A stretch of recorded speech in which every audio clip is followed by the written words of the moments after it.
Some of what I'm about to say uses some outdated terms and ideologies that I no longer carry. But I thought it and said it, and I'm going to read it because I'm not going to pretend like I didn't. Pets. I bet that this never gets to you. John walked around his house looking for the ghost cat. He was just drunk enough to see it. He walked around rubbing his fingers together and making a kissy sound. He couldn't find it and laid down on the floor in his living room. He laid there for a moment thinking about maybe getting a real animal. He felt something brush against his legs. He opened his eyes. He saw the blurry outline of a cat slinking its way towards his face. It butted its head against his face. John reached up and brushed its soft, short fur. The cat purred and grinded its head into his mouth. Cats are strange, especially the ones from other dimensions. John shakily got to his feet. He was on the verge of passing out. He staggered to the kitchen, turning around to see if the cat was following him. It was. He grabbed a bowl from the cupboard and poured some cat food in it. John had had several cats throughout his life, his most recent ones being a few months ago. They left with the girl he had haphazardly let move in with him. He put the bowl on the ground and the cat walked over to it and started eating. The distinct popping and crunching of kibble soothed him as he leaned back against the counter. Almost on the verge of sleep, he felt something else brush against his leg. He opened his eyes and looked down. He couldn't see straight anymore. The centipede monster from the other night was scurrying around his feet, squeaking. John grabbed another bowl and poured some food in it. He placed it on the ground and watched the monster float over to it. Fuck this. Yeah, I was thinking the same thing. John slid down against the counter and passed out. Moving day. It's never easy to leave some place you have grown attached to. Tony's head throbbed as the sunlight jarred him awake. He reached up and grabbed his head and rolled back and forth in bed. It felt like someone had hit him in the head with a sledgehammer. He looked around the room. Where the fuck was he? He sat up in bed and was startled by the shifting figure next to him. Morning, sexy, the body said as it sat up next to him. Tony recoiled in horror. The hideous thing in bed with him was naked. What had he done? He remembered dropping John off, but the rest was a blur. He regrettably blurted out, Jesus fucking Christ, before jumping out of bed, grabbing his pants and running out the door. He did a quick inventory of his pockets as he ran down the stairs, putting them on. Phone, wallet, keys? No keys. Fuck. He stomped on a cat's tail at the bottom of the stairs and attempted an apology. The cat hissed and scratched at him as he tumbled across the hall. He spotted his keys on the table and snatched them as he burst out the front door. The blinding sun stunned him as he staggered down the stairs. He jumped in his car and sped away from the house. Fuck, what time was it? He looked at the clock, 11 a.m. At least it wasn't too late. He stopped at a store to grab some water and aspirin. Tony arrived at his house to find Becca's car still there. This should be fun. Tony walked in quietly and tiptoed up the stairs to his room. Becca was sleeping in his bed, snuggled up with one of his shirts. Tony poured what was left of his water on her face. She jumped up. Time to go, bitch, Tony said as he pointed towards the door. Baby, can we please just talk about this? Tony spun around and grabbed a box off the floor. Nope, the time for talk is over. Tony opened a drawer and started shoveling her clothes into the box until it was overflowing. Now is the time for leaving. Tony spun around and threw the box at her. But baby, we can work this out. Out, Tony screamed as he pushed her up out of bed. He nudged her out of his room into the hall, clothes falling onto the ground as she walked. How can you do this to me, baby? Don't you care about us? She said, turning around with tears in her eyes. I did, bitch, and you ruined it, Tony said as he turned her back around.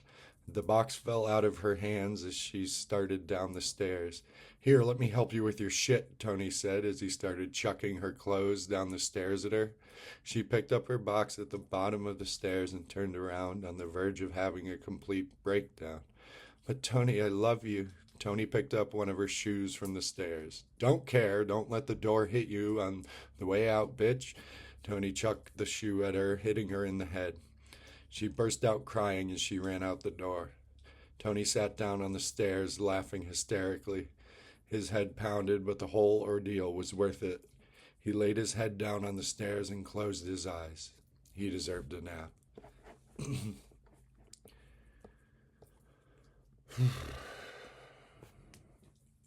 Stagnant.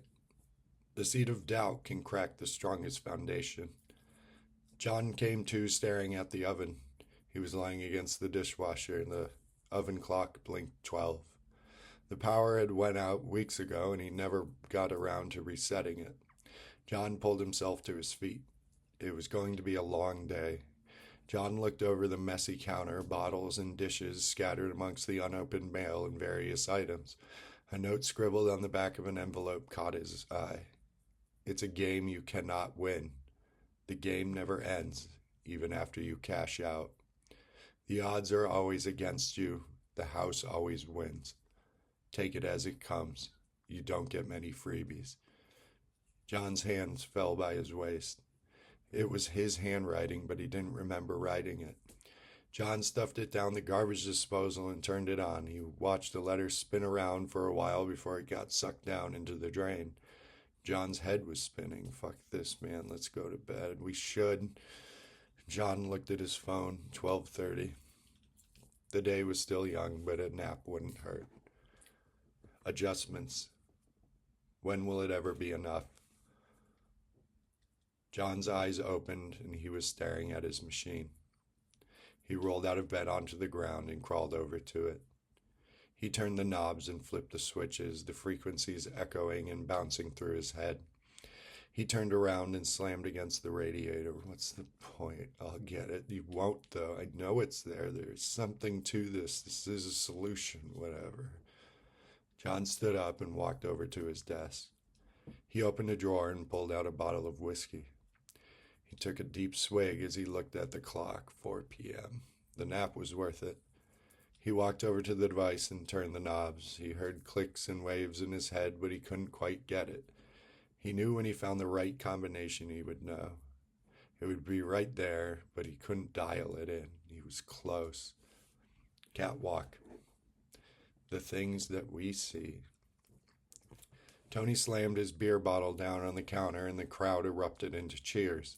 He was at a house party at his friend's house and had just won a who can drink a beer the fastest contest that had erupted out of a drunken discussion. Tony pushed through the crowd like a boxer making his way to the ring and headed upstairs. He took a leak in the bathroom and looked at himself in the mirror. He couldn't stop smiling. This was it. This was being alive. He slapped the mirror and walked into the hallway. He spotted his friend Frank leaning against the bedroom door. "What's up, man?" Tony asked, puzzled. Frank spun around and saw that it was him. "Oh, what's up, buddy?" He leaned in for a hug. "I think Mark is in there with Jess, just trying to figure out what's happening." Tony leaned onto the door and pressed his ear against it. Frank cupped his ear to the door. They couldn't hear anything. Tony stepped back and looked at the window. "You know, the roof leads right to the window of that room," Tony said as he walked towards the window. "Maybe we can get a better idea from outside," said Tony, opening the window. The pair climbed onto the roof, creeping ever carefully to the bedroom window. Tony peeked in and saw Jess laying topless in Mark's bed. Mark slid in on top of her and began kissing. Tony stepped back. This is too much, he thought, as Frank plastered himself against the window. "Holy shit, man, this is awesome," Frank exclaimed as he peered through the window. "I need to take a piss," Tony said as he climbed back through the window. Tony washed his hands as he stared at himself in the mirror. Jess's tits were awesome, but it felt cheap, like he didn't earn it. He dried his hands and opened the door. Jess was standing there in Mark's shirt. "Oh my God, can you see my tits?" she said as she pushed by Tony to get to the sink. Tony closed the door and turned towards her. She spun towards him.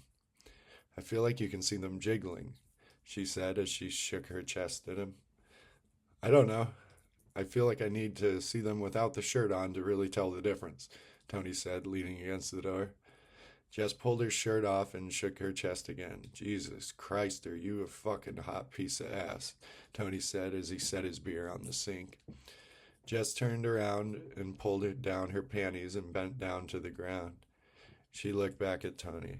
I bet you want to fuck me right now, she said as she stood up and walked towards Tony. She pushed him against the door and grabbed his hair. Tony responded by grabbing her crotch and rubbing her clit. A subtle moan let him know he was in charge. He slid his finger into her and felt her warmth. He slid in and out as her breathing and moaning got harder. She clawed at his back and pushed into him harder. Tony's hand went faster and faster. She came with a moan and hugged into Tony. She quivered and sank into him. Tony wrapped his arms around her and hugged her tight. Oh my God, thank you, Jess said as she kissed him on the cheek. She grabbed his face and kissed him hard as a knock ruined the atmosphere of the room. The two settled themselves as they filed out of the room. Tony shot Frank a look, who was leaning against the window smoking a cigarette. Fourth click. Perception of reality is based solely on the eyes that see it. John stared at the empty cylinders of his revolver. He was slumped over in a chair by the window. He looked out and watched the trees sway in the moonlight. He glanced back down at the revolver. Remember, John flicked the cylinders closed and cocked back the hammer. He exhaled as he brought the revolver to his temple, his finger trembling on the trigger. It's empty. I know. It'll be okay. Will it? Why do I keep doing this? Is this my idea or yours? What is the fucking point? John's heartbeat rose as a lone bead of sweat slid down the side of his face. He saw her face. He let the gun slide down and fall into his lap. It had been a while since he thought of her. He couldn't even remember the last time he saw her anymore. Tears formed in his eyes, but he fought them back. He felt his face twist and cringe as he fought the urge to cry. It's okay to cry. It's not, though. What is it gonna help? Never solves anything, and it only makes you feel better for a moment, and then it's gone, that emotion. Once you feel it, it leaves you. You won't ever think of it the same way. This wasn't something he wanted to forget about. It's something he needed to remember. John put the gun to his head and pulled the trigger. Click.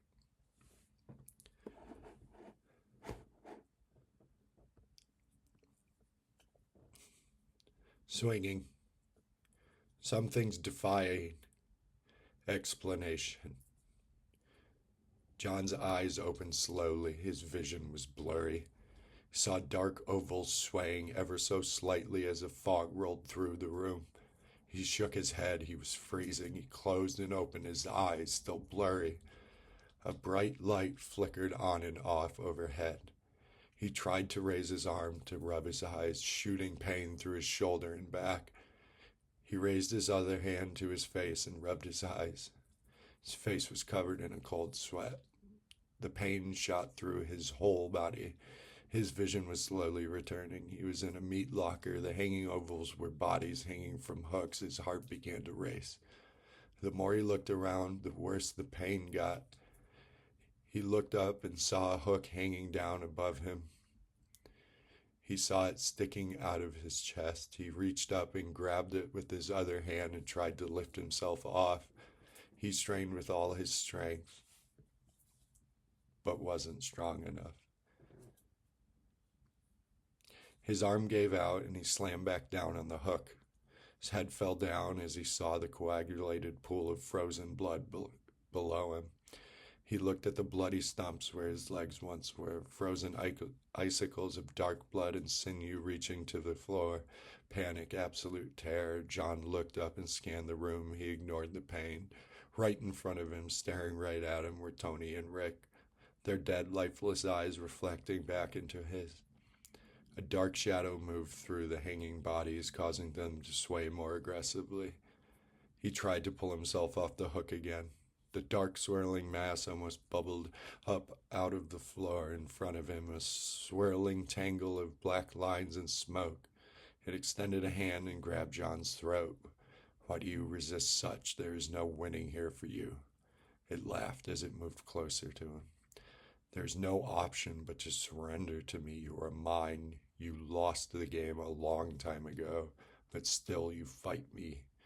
You underestimate my capabilities. A long black tentacle emerged from the thing's chest. You will know the power I have over you. The tentacle shot into John's mouth and pushed down his throat. He felt it squirm through his intestines, ripping and tearing its way into his insides. He felt the sting and burn as it pushed into his heart and flooded his bloodstream, making its way into his brain. He relived every horrifying moment of his life, every tragic event amplified by the thing's power. Tears streamed down John's face, the creature's manic laughter droning out his muffled cries for help. This is over for you now. John swung his arm at it, but passed right through it. You cannot touch me. We are not the same. The thing expanded farther into John, reaching into his soul. John could feel his life slipping away. Fight back, a voice he heard. It wasn't his. John's eyes widened as he locked them on the thing. He stuck out his hand and screamed. The room shook. He could feel the creature losing its grasp on him. He screamed harder. Bright light emitted from his hand as the room disintegrated around him. John rolled out of bed and slammed onto the ground. Sick, no time for the trash. John vomited on what seemed like hours, black eels onto the ground that dissolved as they scurried from the light. John rolled over onto his back, pouring sweat. His ears were ringing. The weirdest sound, something he had never heard before. Machine. John crawled over to the nightstand and grabbed the power cord of his machine. He pulled it onto the ground around him.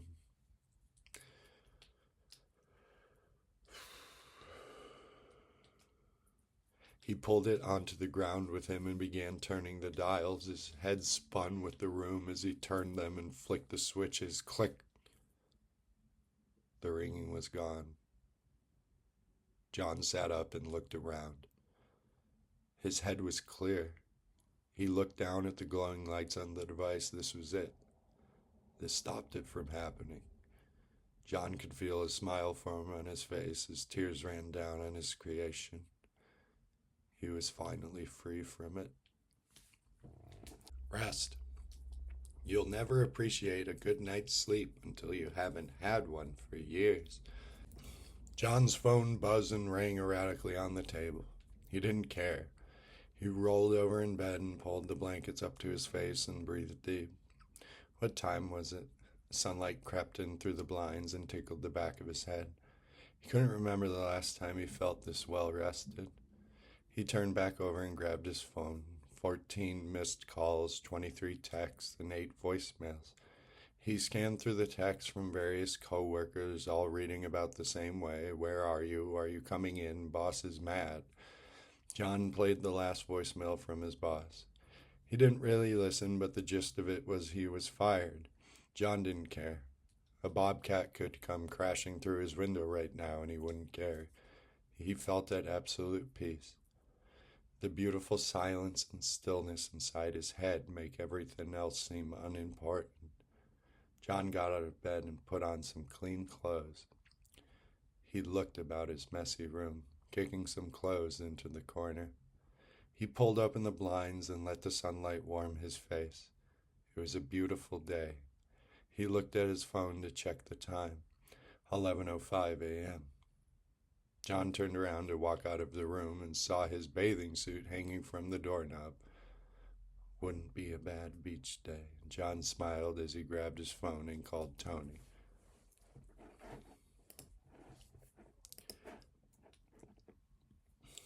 Decisions. Impulse can sometimes lead to great things. Rick was already in Tony's kitchen when John got there. Tony was pacing back and forth, drinking a beer. I don't know, man. I just don't want to be here anymore. Tony said as he stopped to light a cigarette. Let's just get out of here. John grabbed a beer from the fridge. Where should we go? Rick asked as he packed his pipe. John threw his bathing suit onto the table. Beach is lovely this time of year, Rick said as he took a deep toke of his pipe, coughing wildly as he exhaled. Hell fucking yeah, bros, let's beach it up, Tony said, ecstatically spilling his beer all over them. But not just for today, man. Let's get out of here for a while. I need to get away from here. Rick thought deeply to his pipe. I mean, work's been kind of drying up for me. Maybe some time away, people will need me again. John finished his beer and pounded the can on the table. That sounds like a yes to me, Tony said as he grabbed John's arms. Let's do it, bros. Let's get the fuck out of here. Packing. Leaving in a hurry really shows you what you actually need. John grabbed a suitcase from his closet and began jamming clothes into it. He bolted into the bathroom and grabbed his razor and toothbrush. He ran back to his room. Underwear, socks, shorts, shirt, hoodie, all the essentials. He walked over to his machine and unplugged it. He gently wrapped the cord around it and placed it gingerly in the bag. He packed the clothes around it to protect it. He glanced down at the room one last time. Anything else? Do I need anything else? Nothing else of significance. John jumped down the stairs and slid through his kitchen. He paused as he opened the door. He looked at Tony and Rick in the car. He looked back at the empty food bowls in the kitchen. John walked over and overfilled both bowls. He wasn't sure if his pets would follow him wherever they were going, but if they were staying behind, he didn't want them to be hungry. John hit the lights and locked the door before jumping into Tony's car and speeding off. Road trip. You'll see the most bizarre things on the open road. Led Zeppelin blasted through the speakers as the car roared down the highway. John sat in the back seat smoking a cigarette and gazing out the window, the wind violently gusting around the back seat, occasionally throwing plastic bags and paper about the cabin of the car. Rick sat shotgun rolling a blunt while Tony sipped a bottle of whiskey. You want this, man? Tony asked as he shoved the bottle to John. He finished his cigarette and rolled up the window before taking a long, meaningful slug from the bottle. Man, I can't remember the last time I went to the beach, Rick said as he lit the blunt. Maybe smoking a little too much of that stuff, Chief? Because we went last summer, Tony said as he snatched the blunt from him.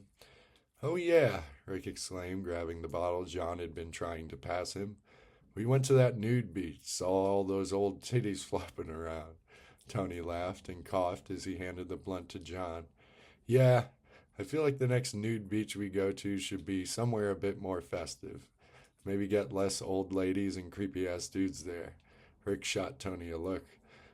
Say what you will about the ladies, but watch your fucking mouth about what you say about me.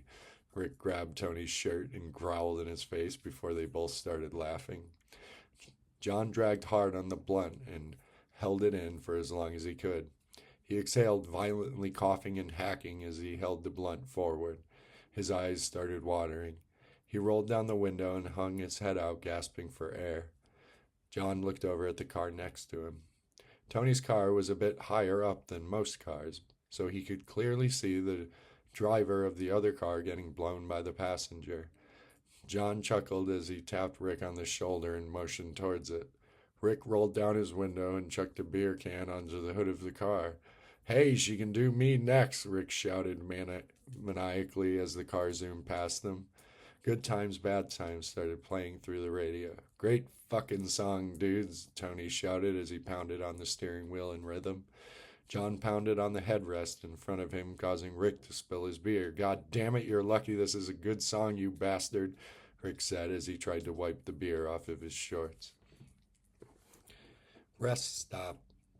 It's not how quickly you get to where you're going, just that you get there eventually. John got out of the car and stretched next to it. They had been driving for a few hours and decided to stop to eat. John scanned the crowded parking lot. They had stopped at one of those large rest stops on the highway. Every type of person was always well represented at these kind of places. Tony jumped out of the car and ran howling towards the building. John and Rick jogged up behind him, a large flock of Hasidic Jews eyeballing them the whole way. I don't know what it is about highway rest stops, but there always seems to be a large group of Jews standing off to the side by a sunglass kiosk. They went inside to use the bathroom. John didn't need to go, so he perused the convenience store, buying various snacks and energy drinks for the crew. He paid and re-entered the main hub and spotted Tony flirting with a girl selling pretzels. Tony had the uncanny ability to make almost every girl give him their number. John walked from afar as she giggled and wrote down her number on a napkin and slid it to him. Tony picked up her hand with the napkin and kissed it. She blushed and turned away as Tony walked over to him. Rick ran up and kicked Tony in the balls hard. He collapsed on the ground as Rick put his shirt over his head and ran around in circles screaming. John looked around. The event had gone semi-unnoticed. The pretzel girl ran over and knelt down next to Tony. She started rubbing his balls before she realized how inappropriate an action it was. She scooted back to her stand, gasping as John pulled him to his feet. "Let's hit the road," Tony coughed as John helped him stagger into the parking lot. Rick was now running around the Jews, flapping his arms and squawking like a bird. John grabbed his shirt as they walked by and dragged him towards the car. He put his shirt back down and turned to Tony. "You gonna call that girl?" Tony pulled the napkin from his pocket and stared at it for a moment. "Fuck no," he said as he crumpled it up and threw it on the ground. Lost. Losing one's sense of direction can be both a blessing and a blight. The car rolled down a deserted country road. Rick had taken over driving at the last stop, Tony sitting passenger with John still in the back, the long empty whiskey bottle rolling around aimlessly in the back seat. "Man, where the fuck are you going?" Tony sighed as he lit a cigarette. Rick, never being a fan of the interstate system, had immediately gotten off of it onto a rural route that he assumed headed in the correct direction. "Don't sweat it, man." Rick paused to light another joint. "Car says east, route says east, ocean is east, we'll get there." Rick took a deep drag from the joint. "We're bound to hit water eventually," Rick exhaled, coughing, passing the joint to Tony. John looked out the window at the passing fields. He felt like he had seen more cows in the last hour than people in his entire life. Where were they? "God damn it, Rick," Tony scoffed as he pointed at a sign. "We're not even on the route you said we were. Pull over here, man. I need to look at the map." Tony pulled into an empty parking lot of a bar. They pulled into an empty parking lot of a bar. Tony grabbed an old map from the glove box and stormed out of the car. He opened it on the hood and started looking through it. "Look at this fucking bitch, man," Rick said as he passed the joint to John. "We don't need a map. The universe is guiding us there. Who cares how long it takes? And look at where we are now." John looked at the rundown building, the faded red paint peeling off onto the ground all around the bar. It was a long single-story building. The roof had been patched in several places with several different types of material, the most notable section being a hole that was patched with several license plates. John and Rick walked out and walked to the front of the car. "This road isn't even on the map," Tony huffed as he threw the map on the ground.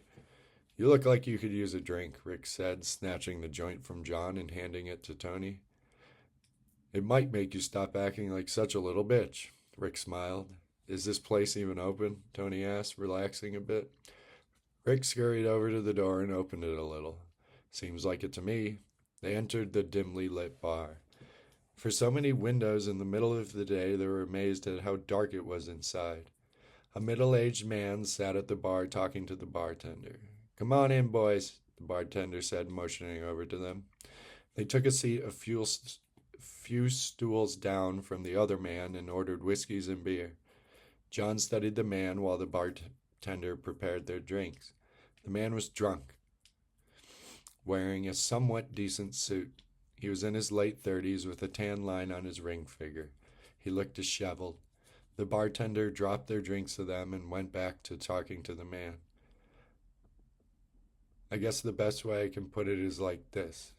If you were hungry and You went to McDonald's and they said they were tired and you'd have to come back tomorrow, you'd just leave, right? Like, you don't need to eat. So you try again tomorrow and it's the same thing. And you try, and every night it's, I'm tired, I have a headache. After a while, it's just not a matter of, oh, hey, I want McDonald's when I don't really need it. It becomes a matter of, now I'm fucking hungry. So you go eat at Burger King because, hey, they're open. Their grills are hot and ready to go. They're begging you to eat there. So you do. Then McDonald's gets all indignant and pissed at you because you ate there. Now all of a sudden they want a divorce. And I'm just like, listen, I tried to eat your food. You wouldn't fucking cook it for me. I was fucking starving.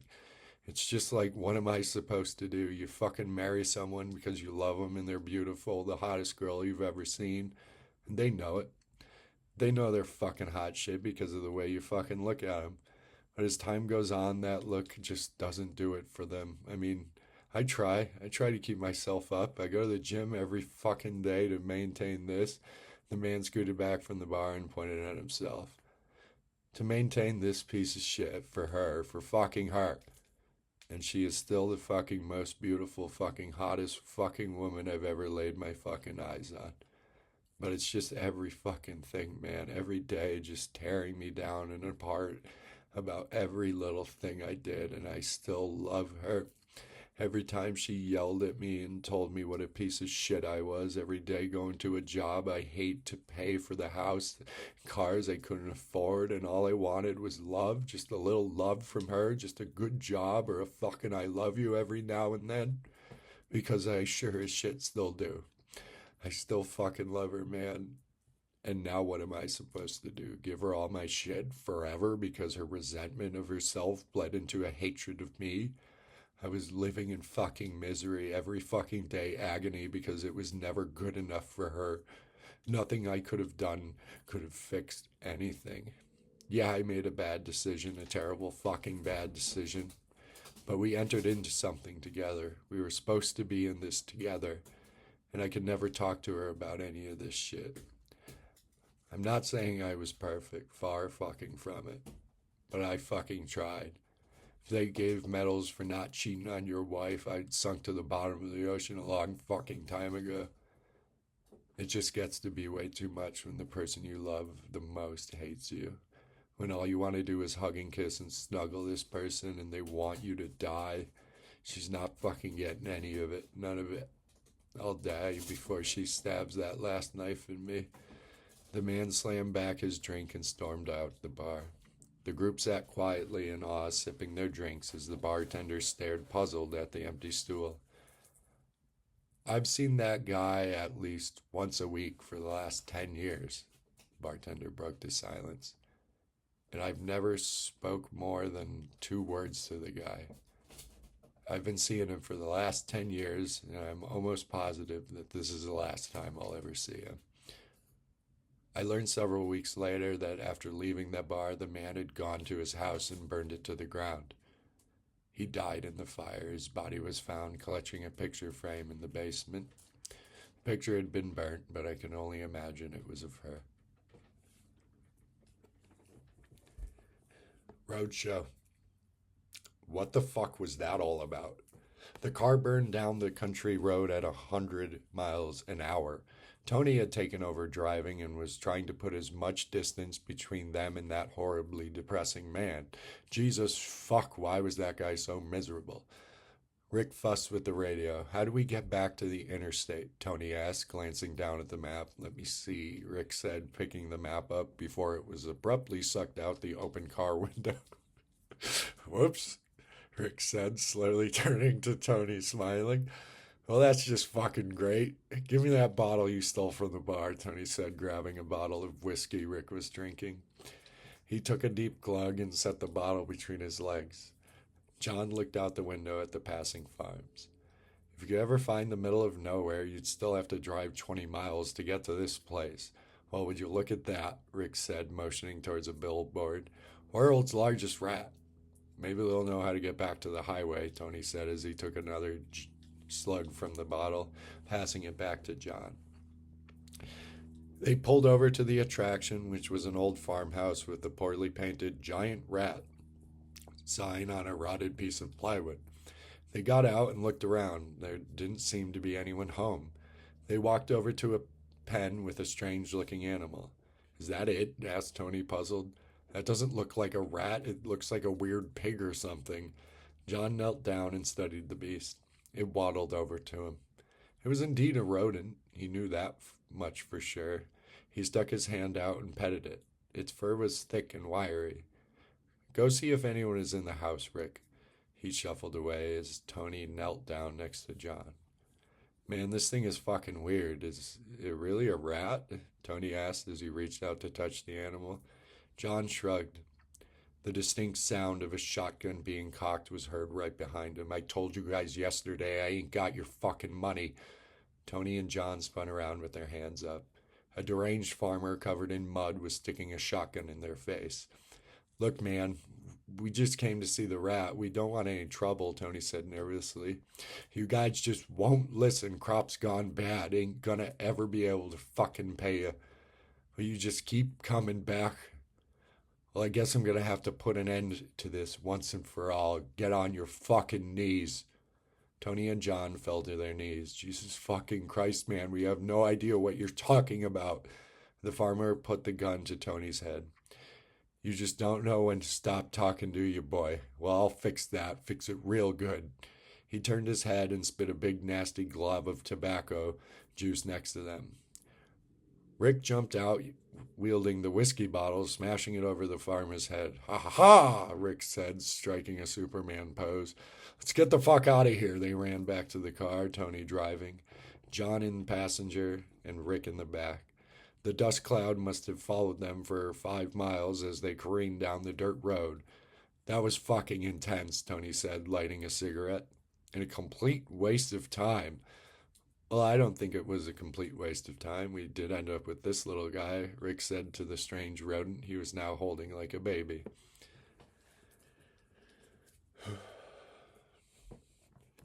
Approach. Take the path that gets you back on track. Tony was able to get back onto the interstate using his phone. They drove for several hours, stopping occasionally to piss and get more booze. You can feel it in the air when you get close to the beach, the cool breeze and the warm smell of salt water. Rick lit a blunt and passed it around. John hung his head out the window and breathed in the ocean air. They pulled off the interstate and parked in a wooded area. They were still a few miles from the beach. Look, man, Tony said, spinning around in his seat. I know you like that thing, but you're going to have to let it go. Rick scooped up the rat from the ground of the car and hugged it. Come on, man, we can keep it, Rick said as he scratched his ears. And do the fuck what with it? We can't take it onto the beach with us. Rick shot a nervous glance to John. He shrugged. Fine, Rick said, disappointed. They all got out of the car and walked to the mouth of the woods. This will be a nice home for it. Better than the cage it was in, Tony said, surveying the woods while lighting a cigarette. Goodbye, little buddy. I hope you can make it here, Rick said as he rubbed the rodent's head and set him down on the ground. It looked up puzzled at the three, then waddled away into the woods. John took the blunt from Rick and inhaled deeply. Well, gents, Tony said, clapping his hands together and rubbing them, let's go to the fucking beach. Beach. Love the beach. They got to the beach in no time, and after a few minutes of struggling to find parking, they were on it. The waves smashed and crashed on the shore as young, beautiful people played in the tide. They did as anyone ought to do when arriving at the beach. They threw down their belongings and sprinted into the ocean, the freezing water splashing and tripping them as they tumbled into the water. After a while of body surfing and shenanigans, they went back to dry off. Let's walk for a bit, Tony said, admiring the scenery. John glanced at 2 girls playing frisbee near the water, their breasts bouncing in the summer breeze. It's amazing, Rick said, catching John's stare, that this is what some people choose to wear to the beach. I mean, it's less than what they wear for underwear. You ever see a girl in her underwear? They're so embarrassed, covering up, and then they come here like this? Rick and John stopped walking to admire the beauty. It's the expectation of privacy, Tony said, lighting a cigarette. What's that? Rick said as he discreetly choked his pipe. It's the expectation of privacy when they're in their underwear. It's not for someone to see, well, at least most of the time.